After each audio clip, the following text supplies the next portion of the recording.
Oke, Assalamualaikum warahmatullahi wabarakatuh. Selamat siang teman-teman. Di sini kami dari kelompok 7 ingin mempresentasikan mengenai materi rencana anggaran pelatihan. Nah, rencana anggaran pelatihan ini sangat penting karena dalam sebuah event ataupun sebuah proyek perlu adanya sebuah anggaran agar tetap berjalan dengan baik suatu event ataupun proyek tersebut. Nah, lanjut Om.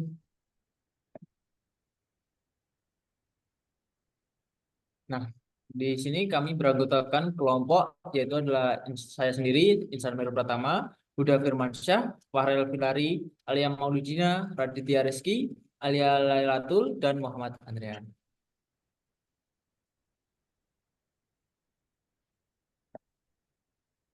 Ya, oke. Saya di sini akan menjelaskan tentang rencana anggaran pelatihan dapat mempengaruhi pelatihan itu.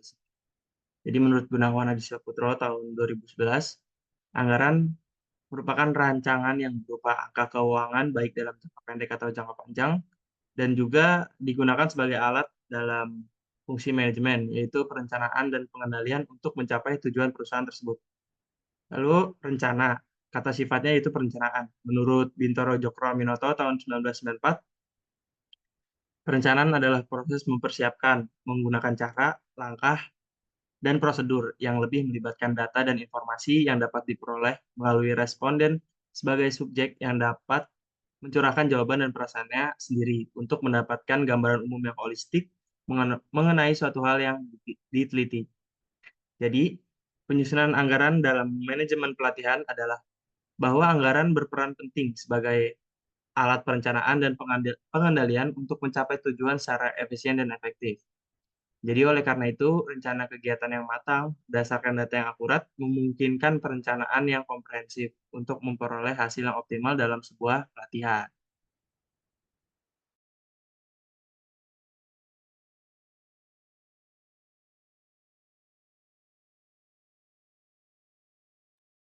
Oke, yang selanjutnya itu ada beberapa cara bagaimana rencana anggaran dapat mempengaruhi pelatihan. Yang pertama itu ada pengalokasian sumber daya yang efektif. Rancangan anggaran pelatihan membantu pelatihan dalam merencanakan penggunaan sumber daya secara efisien, termasuk biaya untuk peralatan, bahan, tenaga kerja, dan pengeluaran lainnya. Yang kedua itu meningkatkan kreativitas pelatihan. Rencana anggaran yang detail dan realistis menunjukkan profesionalisme dalam perencanaan pelatihan. Terus yang ketiga itu ada mengurangi resiko terlambatnya pelatihan. Dengan rancangan anggaran pelatihan, pelatihan dapat mengidentifikasikan potensi masalah finansial yang mungkin timbul selama pelatihan, seperti keterlambatan pembayaran, kenaikan harga bahan atau peralatan. Terus yang keempat itu ada meningkatkan kontrol dalam pelaksanaan pelatihan. Rancangan anggaran pelatihan juga memberikan kerangka kerja bagi pelatihan untuk memantau dan mengontrol biaya selama pelaksanaan pelatihan. Dan yang kelima itu ada dukungan terhadap pengambilan keputusan. Dalam pelatihan yang melibatkan berbagai pihak atau kolaborator anggaran yang jelas dan terperinci dapat mendukung pengambilan keputusan yang tepat mengenai distribusi dana. Terus yang terakhir itu ada mempengaruhi kualitas pelatihan. Anggaran yang memadai memungkinkan pelatihan untuk membeli bahan atau alat yang diperlukan untuk pelatihan.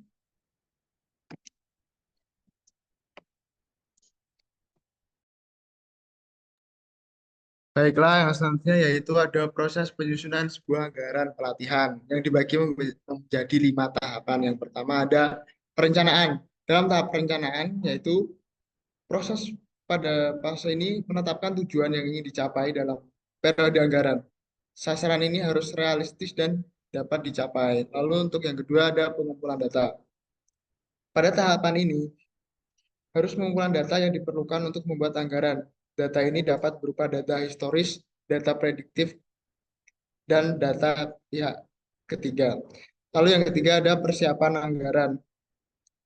Dalam persiapan anggaran, membuat anggaran berdasarkan data yang dikumpulkan, lalu anggaran harus disusun secara matang dan cermat sebagai pedoman pelaksanaan kegiatan. Lalu untuk yang keempat yaitu ada persetujuan anggaran. Setelah anggaran disiapkan, anggaran tersebut harus disetujui oleh otoritas terkait. Validasi ini dimaksudkan untuk memastikan bahwa anggaran yang dibuat konsisten dengan maksud dan tujuan. Lalu untuk yang terakhir ada pelaksanaan anggaran. Dalam pelaksanaan anggaran, melaksanakan kegiatan berdasarkan anggaran yang diberikan. Pelaksanaan anggaran harus dipantau dan dikendalikan untuk memastikan konsistensinya dengan rencana. Oke.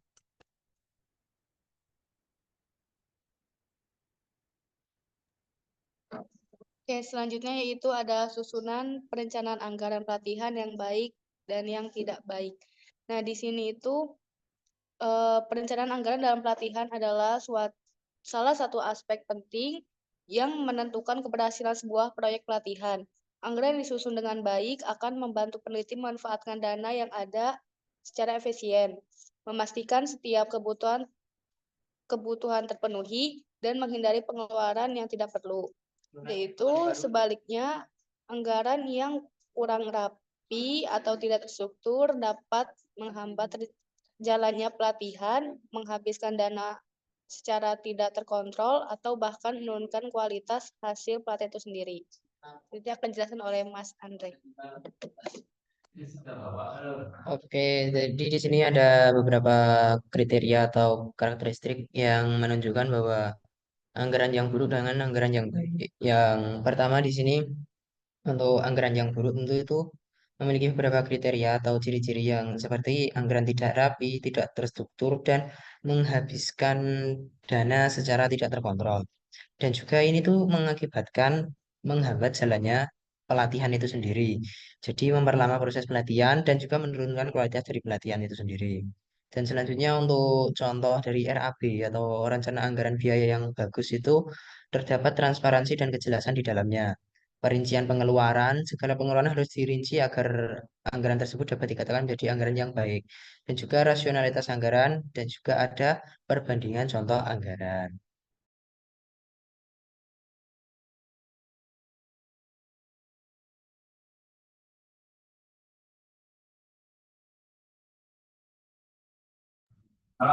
Jadi kesimpulannya yaitu rencana anggaran pelatihan merupakan bagian penting dalam perencanaan dan pelaksanaan suatu pelatihan dan dapat mempengaruhi keberhasilan dan kelancaran pelatihan tersebut. Rencana anggaran pelatihan bukan hanya berfungsi sebagai alat untuk memastikan ketersediaan dana, tetapi juga sebagai panduan dalam pengelolaan penelitian secara keseluruhan.